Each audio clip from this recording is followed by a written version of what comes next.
Assalamualaikum warahmatullahi wabarakatuh. Bismillahirrahmanirrahim. Alhamdulillahirabbil alamin. Allahumma sholli ala sayyidina Muhammad wa ala alihi wa sahbihi ajmain. Alhamdulillah, teman-teman sekalian, sebagaimana disampaikan pada bagian sebelumnya mengenai beberapa dasar hukum, definisi serta nilai penting daripada al-yakin la yuzalu bisyak, maka pada bagian ini kita akan membahas mengenai beberapa kaidah cabang daripada kaidah pokok yang kedua. Adapun beberapa kaidah cabang dari kaidah al-yakin la yuzalu bisyak, yaitu yang pertama al-aslu baratu dhimmah yang artinya bahwa pada dasarnya setiap orang itu terbebas dari tanggungan. Pada dasarnya setiap orang itu tidak mempunyai tanggung jawab apapun terhadap siapapun dan terhadap hak-hak apapun. Sebagai contoh, misalnya si A mengklaim bahwa si B telah berhutang 1 juta kepadanya. Nah, atas klaim itu si B cukup bilang bahwa dia tidak berhutang, dia tidak merasa berhutang. Dalam hal ini siapa yang dimenangkan? Tentu si B. Karena pada dasarnya setiap orang tidak mempunyai tanggung jawab apapun, dia tidak mempunyai tanggungan apapun termasuk hutang. Dalam hal ini si B yang dimenangkan. Pada dasarnya si B tidak berhutang pada si A. Kecuali ada bukti bahwa si B melakukan hutang gitu. Itu salah satu contohnya. Contoh selanjutnya bahwa setiap orang itu terbebas dari tanggung jawab apapun, sehingga seseorang tidak dapat dituduh telah melakukan pencurian, telah melakukan korupsi, telah melakukan perzinahan, dan telah melakukan kesalahan-kesalahan yang lain. Apabila seseorang itu dituduh telah melakukan hal-hal seperti itu, mencuri, berzina, melakukan kesalahan-kesalahan, dia cukup bilang bahwa dia tidak melakukan hal itu, dan itu yang dibenarkan. Kenapa? Karena setiap orang pada dasarnya itu tidak mempunyai tanggung jawab, kecuali lagi-lagi kalau ada bukti bahwa seseorang itu telah melakukan kesalahan-kesalahan. Hal ini relevan dengan asas hukum yang ada di Indonesia misalnya, yaitu praduga tak bersalah, bahwa pada dasarnya setiap orang itu tidak bersalah, tidak mempunyai kesalahan sampai ada bukti bahwa dia melakukan kesalahan. Atau dalam hukum pidana Islam ada asas legalitas. Nah, ini tentu sangat relevan. Al-aslu baratu dhimmah. Itu yang pertama. Yang kedua, al-aslu fil asya al-ibahah hatta yadullad dalil alat tahrim. Bahwa pada dasarnya setiap segala sesuatu itu boleh dilakukan sampai ada bukti, ada dalil, ada argumen yang melarangnya. Kita boleh saja tidak memakai helm ketika berkendara, karena pada dasarnya kita boleh melakukan apapun. Sampai ada aturan yang melarang kita tidak memakai helm, artinya kita harus memakai helm. Kita boleh saja tidak masuk kuliah misalnya, karena pada dasarnya kita boleh melakukan apapun. Kita tidak punya kewajiban belajar, kita tidak punya tanggung jawab apapun. Apapun boleh kita lakukan sampai ada dalil yang melarangnya, bahwa kita tidak boleh tidak kuliah. Ya, kita harus kuliah, kita harus masuk begitu. Itu salah satu atau beberapa contoh. Atau misalnya lagi, segala sesuatu yang dihalalkan oleh ajaran agama itu secara jelas ada dalilnya.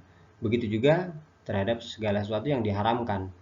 Maka segala sesuatu yang tidak jelas itu boleh kita lakukan. Misalnya dalam hal konsumsi, kita boleh saja makan jerapah misalnya, karena tidak ada dalil yang menyatakan keharamannya. Artinya tidak ada dalil yang melarang kita makan jerapah gitu. Itu contoh daripada al-aslu fil asya libahah hatta yadullad dalil ala tahrim. Ini berkaitan dengan muamalah, berkaitan dengan hubungan uh, personal, hubungan antar manusia begitu ya.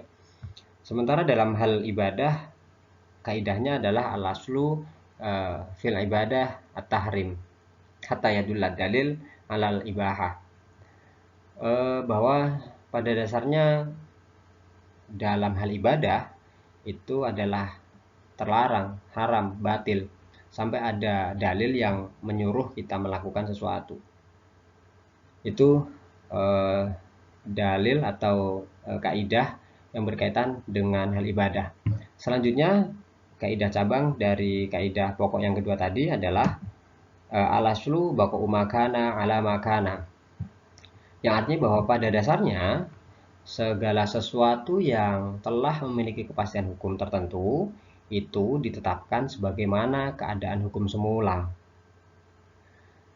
Ya, ini berkaitan erat dengan istishab ya. Kalau dalam pembahasan usul fikih atau istishab al-hukm.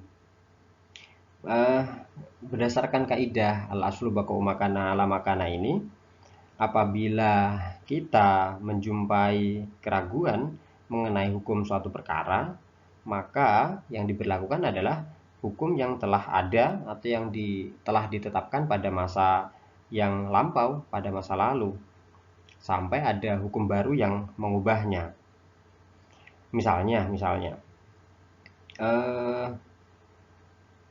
kita sebentar lagi puasa Ramadan, maka nanti ada kegiatan yang namanya sahur. Nah, ketika kita eh, dalam keadaan kita sahur itu kita ragu-ragu apakah ini masih waktu sahur, apa sudah masuk waktu puasa. Artinya ketika kita sahur tentu eh, apa namanya puasa kita sah, tapi kalau sahur yang kita lakukan itu ternyata sudah masuk waktu puasa, maka puasa kita menjadi batal. Mana yang dipegang? Yang dipegang adalah hukum sebelumnya. Antara masih waktu sahur atau sudah terbit fajar, tentu yang dipegang adalah yang sebelumnya, yaitu masih waktu sahur. Artinya puasa kita tetap sah. Nah, sampai ada bukti bahwa ternyata sudah adzan subuh misalnya, yaitu bukti lain yang kemudian mengubah keadaan semula. Itu contoh yang pertama. Contoh selanjutnya misalnya eh, mengenai misalnya ada dua orang saling berhutang. Si A memberikan hutang pada si B. Kemudian eh, ada cekcok, ada selisih paham. Si A mengklaim bahwa si B belum membayar hutang, sementara si B merasa sudah membayar hutang. Nah, mana yang dimenangkan? Yang dimenangkan tentu si A. Kenapa? Karena pada dasarnya hukum awalnya adalah si B belum bayar hutang, gitu. Karenanya dalam keadaan ini si B masih dalam keadaan dia berhutang kepada si A. Dan contoh-contoh yang di awal sudah saya sebutkan, misalnya dalam hal wudhu, misalnya dalam hal sholat, dan seterusnya. Itu tiga kaidah cabang yang pertama. Kaidah cabang selanjutnya adalah man syakka hal fa'ala syai'an aula, maka fal aslu annahu lam yaf'alhu. Yang artinya bahwa siapapun yang merasa ragu apakah dia telah mengerjakan sesuatu atau belum, maka ia dihukumi belum mengerjakannya. Nah, ini kaitannya dengan kaidah furu atau kaidah cabang selanjutnya, yaitu man tayaqqanal fi'la wa syakka fil qalil awil katsir humila 'alal qalil humila 'alal qalil li'annahu al mutayaqqan. Yang artinya bahwa seseorang ketika telah yakin telah mengerjakan sesuatu, namun kemudian dia ragu-ragu apakah yang dia kerjakan itu sesuatu yang sedikit apa sudah banyak, maka yang dipegang adalah sesuatu yang sedikit, karena itu yang meyakinkan. Nah, ini tadi misalnya dalam apa namanya dalam hal sholat misalnya sudah 2 rakaat apa 3, yang sedikit yang mana? Nah, ya tentu yang 2 itu yang dipegang. eh, dia sudah melakukan wudhu atau belum, ragu-ragu nih, saya sudah wudhu atau belum, maka yang dipegang adalah yang keadaan semula, yaitu yang belum, maka saya dihukumi belum melakukan wudhu, begitu. Karenanya kaidah selanjutnya adalah annama sabata biyakinin la yartafi illa biyakinin. Sesuatu yang telah ditetapkan berdasarkan keyakinan itu tidak dapat dihilangkan kecuali dengan keyakinan pula. Karenanya lagi-lagi bahwa yang ragu-ragu itu hilangkan saja, cuekin saja. Begitu. Itu 3 kaidah cabang yang kedua. Selanjutnya cabang kaidah yang selanjutnya adalah al-aslu al-adamu. Bahwa yang menjadi asal segala sesuatu adalah ketiadaan perbuatan. Nah, ini tadi yang contohnya adalah yang sudah dipaparkan, bahwa misalnya seseorang makan makanan orang lain, begitu. Seseorang makan makanan orang lain. Nah, seseorang ini bilang bahwa pemilik makanan itu sudah memberikan izin. Nah, padahal pemilik makanan tadi tidak merasa pernah memberikan izin, artinya dia mengingkari. Nah, maka yang dibenarkan dalam kasus ini adalah pemilik makanan. Sebab menurut hukum asal bahwa makan makanan orang lain itu tidak diperbolehkan. Itu al-aslu al-adamu. Selanjutnya al-aslu fi kulli hadithin takdiruhu bi aqrabi zaman. Bahwa yang menjadi asal dalam setiap kejadian adalah memperkirakannya dengan waktu yang paling dekat dengannya. Kemudian contohnya yang paling penting adalah misalnya seseorang melihat sperma di celananya atau di sarungnya ketika dia bangun tidur, tapi dia tidak ingat kapan dia ihtilam atau bermimpi basah. Maka hukum yang melekat pada dia adalah dia harus mengulangi sholat yang telah dia kerjakan sejak bangun dari tidurnya yang terakhir. Nah, ini ya menjadi perhatian bagi kita semuanya ya. Nah, misalnya lagi al-aslu fi kulli hadithin takdiruhu bi aqrabi zaman. Kita beli HP misalnya. Kita beli HP, kemudian kita sudah cek di counter bahwa HP itu baik-baik saja. Kemudian ketika kita bawa sampai rumah, ternyata HP-nya rusak. Kemudian kita komplain ke counter. Nah, mana pihak yang benar dan mana pihak yang salah? Tentu pihak yang benar adalah pihak counter. Kenapa? Karena zaman yang terdekat, waktu yang terdekat dengan kerusakan HP adalah di rumah, dan itu sudah ada di tangan kita, gitu. Maka yang menjadi tanggung jawab atau yang bertanggung jawab atas kerusakan HP itu adalah kita sendiri. Berbeda kasus ketika HP itu rusak di counter, ketika kita beli di tempat awal. Begitu, maka yang menjadi yang bertanggung jawab adalah pemilik counter. Itu kaidah cabang selanjutnya yang keberapa ini ya? Yang ke-9 adalah al-aslu fil abda at-tahrim. Bahwa pada dasarnya hukum asal berhubungan badan, berhubungan seksual adalah haram. Ya. Ini kaitannya dengan apa namanya? Pergaulan saat ini, bahwa ya hubungan seksual itu tidak boleh dilakukan sembarangan karena pada dasarnya adalah haram. Maka itu dapat dihalalkan dengan adanya ikatan perkawinan misalnya gitu. Nah, ketika tidak ada sebab-sebab yang mengubah status keharaman hubungan seksual itu jangan sampai dilakukan. Dan contohnya misalnya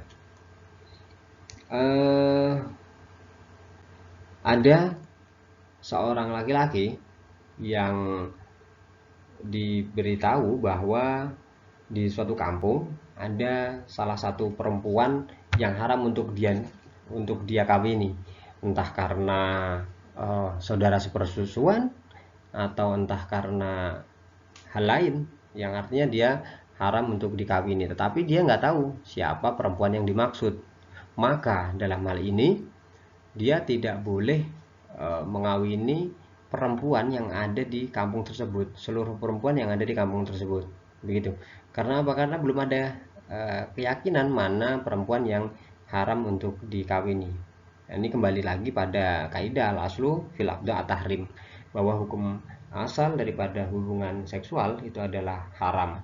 Dan yang terakhir adalah al-aslu fil kalam al-haqiqah, bahwa yang dipegang, yang menjadi asal, yang dihukumi di dalam perkataan adalah perkataan yang sebenarnya, bukan kiasan. Misalnya saya bilang saya ngasih HP saya, ya sudah, itu yang dipegang, bahwa HP itu sudah saya berikan ke orang lain. Kalau kemudian saya mau mengambil lagi, tidak kemudian serta-merta diperbolehkan.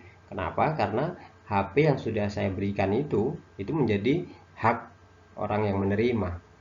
Tidak kemudian ini saya berikan kiasannya adalah pinjam, tidak.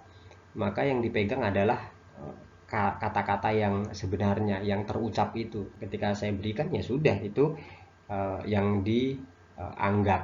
Nah, itu beberapa kaidah cabang daripada kaidah al-yakin la yuzal bisyak, dengan beberapa contohnya. Tentu contoh-contoh dan kaidah terkait kaidah pokok yang kedua itu masih sangat banyak.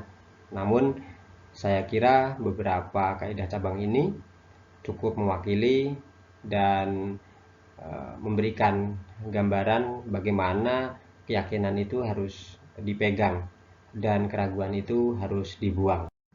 Demikian yang dapat saya sampaikan. Mudah-mudahan ada manfaatnya. Wallahu a'lam bishawab. Wassalamualaikum warahmatullahi wabarakatuh.